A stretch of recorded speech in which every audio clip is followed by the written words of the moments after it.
It's been a fairly eventful year, full of surprises, excellent games, and crushing disappointments. We've also had plenty of memorable boss fights, some absolutely wiping the floor with us, while others delivered more moderate doses of frustration. So let's take a look at 15 of the hardest boss fights of 2019 so far.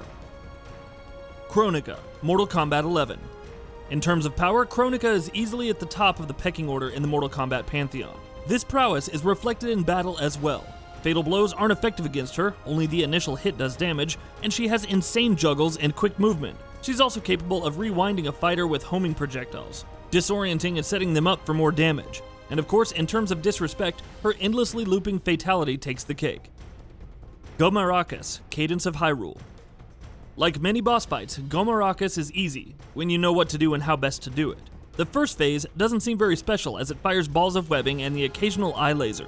Dealing with its larva before it fully hatches is also key. However, on the second phase, things speed up substantially. More larva and webbing is being tossed out and you need to react much faster than before. And of course, don't forget about the tiny GOHMARACAS, lest you're overwhelmed in an instant. Ancient LESHEN, Monster Hunter World. Not content terrorizing players with extreme behemoth, Capcom added the Ancient LESHEN to Monster Hunter World as part of its collaboration with The Witcher 3 Wild Hunt. Along with the massive health pool, the Ancient LESHEN uses its roots to snare players and its long arms to knock them back. It can also summon crows, which deal fairly decent damage, and even controls a pack of annoying Jagras. Needless to say, don't attempt this fight solo unless you're feeling masochistic. SCORCHSTONE HELLION, Dauntless. Fire is a good way to sum up SCORCHSTONE HELLION. This behemoth is tough enough with its overall quickness and tail slams. However, its liberal usage of fire can elevate this fight into frustrating territory, since it sprays lava everywhere nearly all the time. Having Molten Cell and Fireproof to mitigate much of the fire damage is necessary, and even then you have to watch out for its ether-charged state. Demon of Hatred, Sekiro Shadows Die Twice. Of course, when you talk about fire, it's hard to forget about the Demon of Hatred. Possessing incredible reach and dealing tons of damage, this boss fight is about avoiding the whip attacks and fire attacks.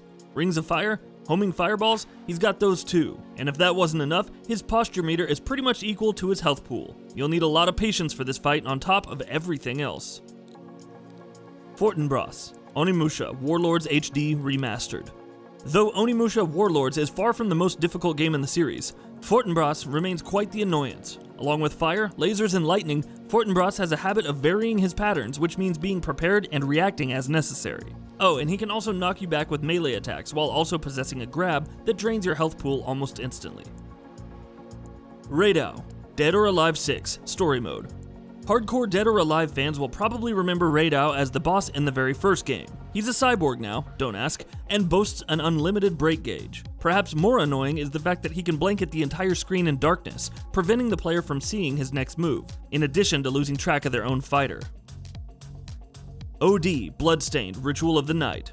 Orlok Dracul, or OD, seems like an innocuous librarian/vendor. However, he's also a powerful hidden boss that can only be accessed upon defeating the true final boss and uncovering 99% of the map. As a callback to the classic Castlevania Dracula of yore, OD is capable of stopping time, draining blood, using fire and ice, and generally laying down tons of damage. Hilariously enough, he's voiced by Robert Belgrade, who famously portrayed Alucard in Symphony of the Night. Corrupt Heart, Slay the Spire.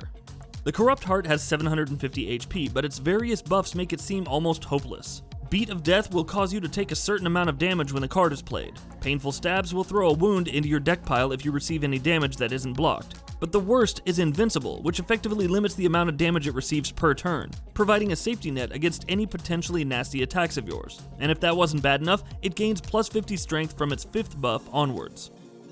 Owl, Father, Sekiro Shadows Die Twice. The Great Shinobi Owl is enough of a challenge, but Owl Father takes it to another level. Though possessing many of the same techniques, save for poison or the ability to restrict your healing, this owl is way faster and more aggressive. Learning his patterns, playing defensively, and not being caught by his Mikiri counter are all necessary for success. Of course, some luck doesn't hurt either. NITROS Oxide, Crash Team Racing, Nitro-Fueled. Many of the bosses on this list do unforgivable things, but NITROS Oxide actually starts racing before the signal. The Fiend. Though possessing many weapons of other bosses like TNT crates and bombs, NITROS Oxide is thankfully more vulnerable to items like missiles and bowling bombs in the remake. Not the worst boss on this list by far, but still challenging. TYRANT, Leon A. Route, Resident Evil 2. The key to this fight is staggering the Tyrant. How you do that though is really the question, because he possesses an attack that will one-hit kill you if pulled off successfully. What's that? You don't have grenades, means of staggering him during the one-hit kill, or enough bullets? Well, no problem. Just survive for 2 minutes in a fairly confined space. It's so easy. Dark Inferno, Kingdom Hearts 3. Boss fights in Kingdom Hearts 3 are, for the most part, not all that tough. The Dark Inferno begs to differ, especially since Sora is alone for this fight. With 11 health bars and an unblockable drilling attack, it becomes a test of blocking and knowing when to counterattack. There are 3 phases, each with more extensive combos. By the 3rd phase, Dark Inferno can no longer be harmed by magic and becomes even more relentless with its combos. While the best weapons and armor aren't necessary for this fight, they go a long way towards making it easier. ISSHIN, the Sword Saint. Sekiro Shadows Die Twice. The first phase goes by just fine. It's phase 2 where ISSHIN produces a spear and dials up the aggression. Oh, and he has a gun as well. The 3rd phase introduces lightning, which can be deflected but is still dangerous. Even if you have the timing down and know what to do in each phase, ISSHIN can still heavily punish each mistake. DDP-52 Razorback, the Division 2 Operation Dark Hours. The mechanics for this final raid encounter can be a nightmare if you don't have the coordination of all 8 players down. You need teams to stand inside rings, shoot vents on the sides of the Razorback, throw grenades inside said vents, kill drones, avoid rockets, and stop some heavy elites from wiping the raid. It also doesn't help that prior to this raid, a major patch was dropped that forced players to remake their builds for the best possible damage output. And that wraps it up. If you like what we're doing, please consider subscribing to our channel. We upload new videos daily. Also, don't forget to switch on the bell notification icon, that way you don't miss out on any of our videos.